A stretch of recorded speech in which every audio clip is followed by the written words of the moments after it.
प्रधानमंत्री नरेंद्र मोदी ने अयोध्या में ऐतिहासिक राम मंदिर निर्माण की आधारशिला रखने के बाद लोगों को संबोधित किया।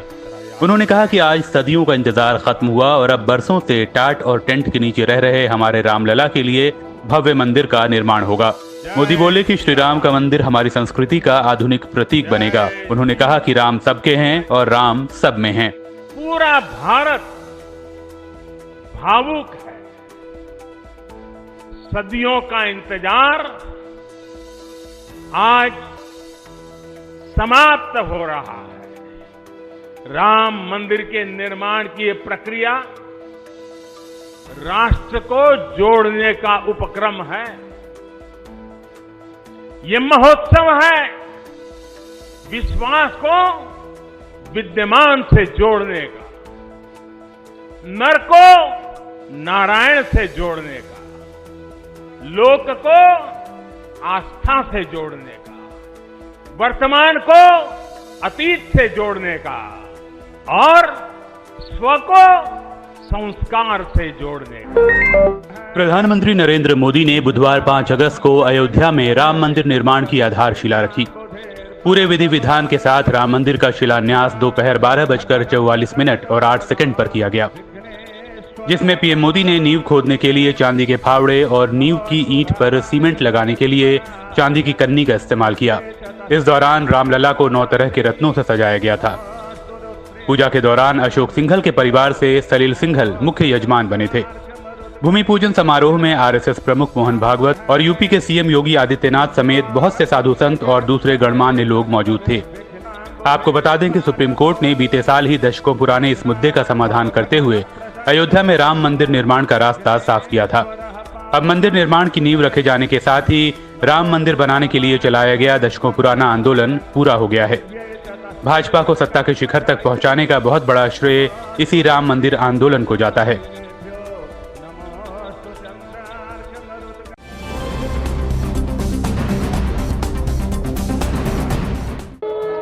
धरती पर लेटकर इस तरह से साष्टांग प्रणाम करते पीएम मोदी को बहुत कम बार देखा गया है, पर यह राम की नगरी है और माहौल पूरा राममय। लिहाजा मंदिर निर्माण से पहले राम भक्ति में डूबे मोदी ने दंडवत साष्टांग के साथ कार्यक्रम की शुरुआत की। नरेंद्र मोदी पहले ऐसे प्रधानमंत्री हैं जिन्होंने राम जन्मभूमि में रामलला का दर्शन किया। मौका खास था, लिहाजा अयोध्या में पीएम मोदी अलग अंदाज में नजर आए। आमतौर पर कुर्ता पायजामा पहनने वाले मोदी बुधवार को गोल्डन रंग के कुर्ते और धोती में दिखे। उन्होंने गले में भगवा रंग का साफा भी डाला हुआ था। इससे पहले लखनऊ से अयोध्या पहुंचने पर उनका स्वागत सीएम योगी ने किया। इसके बाद सबसे पहले वे हनुमानगढ़ी गए और वहां अयोध्या के रक्षक भगवान हनुमान की पूजा कर राम मंदिर परिसर जाने की इजाजत मांगी। क्योंकि सही मुहूर्त में शिलान्यास होना था, लिहाजा पीएम हर जगह वक्त पर पहुंचे। राम मंदिर भूमि पूजन कार्यक्रम में भी वो निर्धारित समय से कुछ मिनट पहले ही पहुंचे।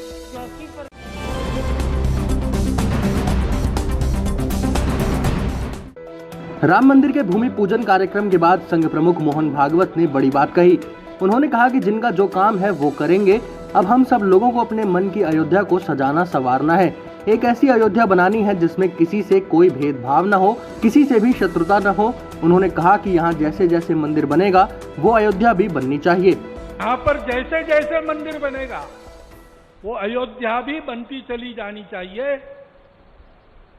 और इस मंदिर के पूर्ण होने के पहले हमारा मन मंदिर बन के तैयार रहना चाहिए, इसकी आवश्यकता है। और वो मन मंदिर कैसा रहेगा बताया है। काम कोह मद मान न मोहा, लोभ न क्षोभ न राग न द्रोहा, जिनके कपट दंभ नहीं माया, जिनके हृदय बसहु रघुराया। जात पात धनु धर्म बढ़ाई, प्रिय परिवार सदन सुखदाई, सब कजी तुम ही रहो रलाई, तेहि के हृदय रहो रघुराई।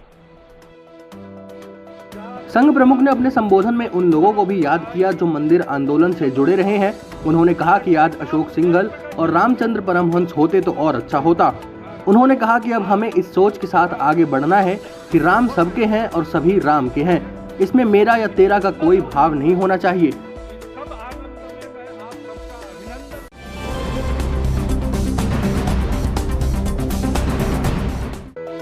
राम जन्मभूमि पर पूजन के मौके पर यूपी के सीएम योगी आदित्यनाथ ने कहा कि मंदिर निर्माण की शुरुआत के साथ देश में राम राज की भी शुरुआत हो रही है। उन्होंने कहा कि आज हमारा 5 सदियों का संकल्प पूरा हुआ है। इस मौके पर सीएम योगी ने पीएम मोदी का धन्यवाद दिया और बताया कि पीएम की सूझबूझ और प्रयासों की वजह से ही राम मंदिर का संकल्प लोकतांत्रिक तरीके से पूरा हुआ है। उन्होंने वादा किया कि अब न सिर्फ अयोध्या का पूर्ण विकास होगा बल्कि रामायण सर्किट का भी विकास किया जाएगा।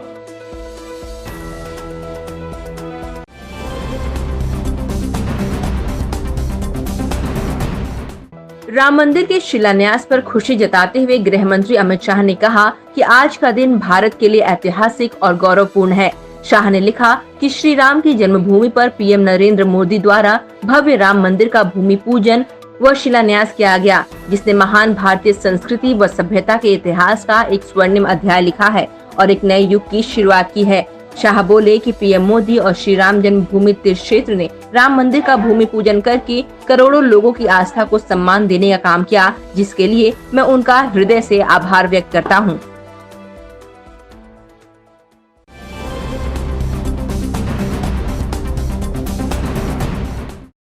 अयोध्या में राम मंदिर की आधारशिला रखे जाने के ऐतिहासिक मौके पर कांग्रेस के पूर्व अध्यक्ष राहुल गांधी का भी राम प्रेम देखने को मिला।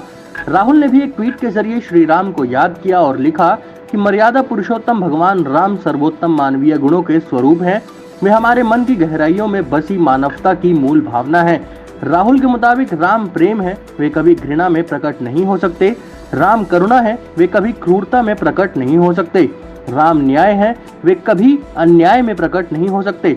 इससे पहले प्रियंका गांधी ने ट्वीट करके कहा था कि राम मंदिर के भूमि पूजन का मौका राष्ट्रीय एकता का अवसर बनना चाहिए। उन्होंने कहा था कि राम सबके हैं और किसी एक के नहीं है।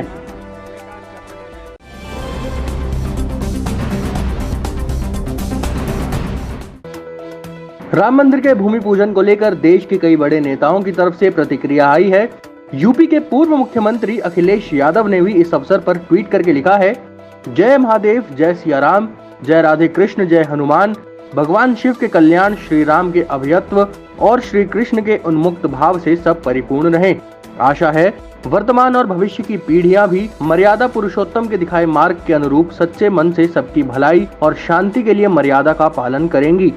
अखिलेश यादव के अलावा सूबे की पूर्व सीएम मायावती ने भी अपनी प्रतिक्रिया दी और लिखा है कि जैसा कि सर्वविदित है कि अयोध्या विभिन्न धर्मों की पवित्र नगरी और स्थली है, लेकिन दुख की बात यह है कि यह स्थल राम मंदिर और बाबरी मस्जिद जमीन विवाद को लेकर काफी वर्षों तक विवादों में भी रहा है, लेकिन इसका माननीय सुप्रीम कोर्ट ने अंत किया। साथ ही इसकी आड़ में राजनीति कर रही पार्टियों पर भी काफी कुछ विराम लगाया।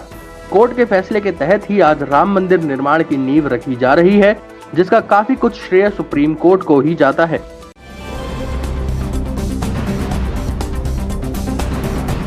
जय सिया राम, जय सिया राम। प्रधानमंत्री नरेंद्र मोदी के अयोध्या में हुए भाषण में एक नई बात देखने को मिली। मोदी अक्सर अपने रैलियों में जय श्री राम का उद्घोष करते रहे हैं, लेकिन अयोध्या में उन्होंने इससे बदलकर जय सिया राम कर दिया। अब राजनीतिक पंडित इस बदलाव को अपने अपने चश्मे से देख रहे हैं।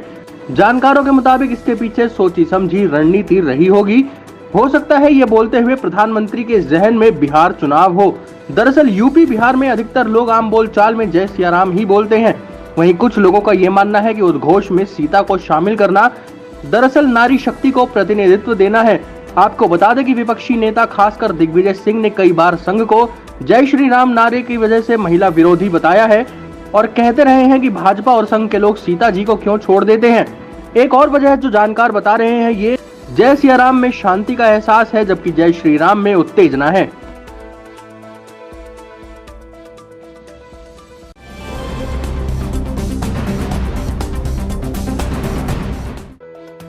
कोरोना संकट की वजह से राम जन्मभूमि के भूमि पूजन कार्यक्रम में हर जगह सोशल डिस्टेंसिंग का पूरा ख्याल रखा गया। राम मंदिर के कई पुजारी खुद कोरोना से संक्रमित हो चुके हैं, लिहाजा पीएम मोदी समेत हर कोई इसका पालन करता नजर आया। अयोध्या में पीएम के पहुंचते ही हेलीपैड पर सीएम योगी समेत तमाम गणमान्य लोग उनकी अगवानी के लिए मौजूद थे। सामाजिक दूरी के लिए यहां सबके खड़े होने की जगह फिक्स थी और सभी सर्किल में एक दूसरे से दूर खड़े दिखे। पीएम मोदी ने भी दूर से ही सबको नमस्कार किया। इसके बाद हनुमानगढ़ी हो या फिर भूमि पूजन का कार्यक्रम, हर जगह सोशल डिस्टेंसिंग का ध्यान रखा गया। पीएम मोदी, आरएसएस प्रमुख मोहन भागवत और सीएम योगी ने यज्ञशाला के चारों तरफ दूरियां बनाए रखी। शिलान्यास की पूजा में भी सभी ने मास्क पहन रखा था।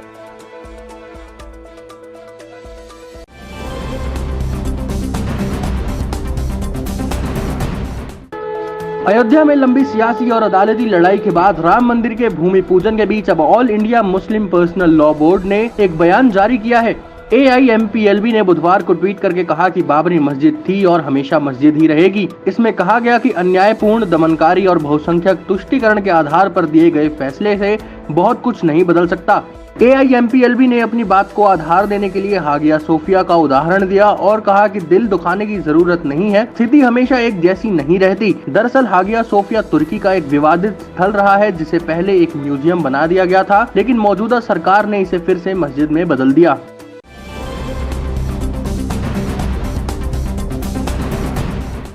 सुशांत सिंह राजपूत केस में केंद्र सरकार ने CBI जांच की सिफारिश मान ली है।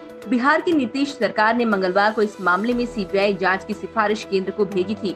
सुप्रीम कोर्ट में केंद्र सरकार के वकील सॉलिसिटर जनरल तुषार मेहता ने ये बात बताई। उन्होंने कहा कि सुशांत केस की जांच CBI को ट्रांसफर कर दी है और अब इस केस की जांच CBI करेगी। सुशांत के घर वालों समेत बहुत से लोग सुशांत की मौत मामले की CBI जांच की वकालत कर रहे थे। इससे पहले सुशांत के पिता कृष्ण किशोर सिंह ने 25 जुलाई को रिया चक्रवर्ती, उनके परिवार के सदस्यों और 6 अन्य के खिलाफ उनके बेटे को आत्महत्या के लिए उकसाने को लेकर पटना में FIR दर्ज कराई थी। हाल ही में उन्होंने इस केस में बिहार के CM नीतीश कुमार से CBI जांच की सिफारिश के लिए भी कहा था। इसके अलावा मंगलवार को BJP नेता नारायण राणे ने बड़ा दावा किया कि सुशांत और उनकी पूर्व मैनेजर की हत्या की गई थी। उन्होंने खुदकुशी नहीं की थी।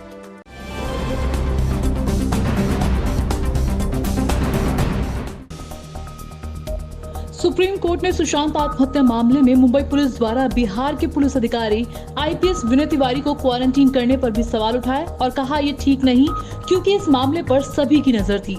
इसके अलावा कोर्ट ने जांच के लिए सभी को अपने स्टेटमेंट रिकॉर्ड करने के लिए 3 दिन का समय दिया है। उधर सुशांत के परिवार के वकील विकास सिंह ने आरोप लगाया और कहा कि उन्हें संदेह है कि मुंबई पुलिस सबूतों को नष्ट करने में शामिल थी।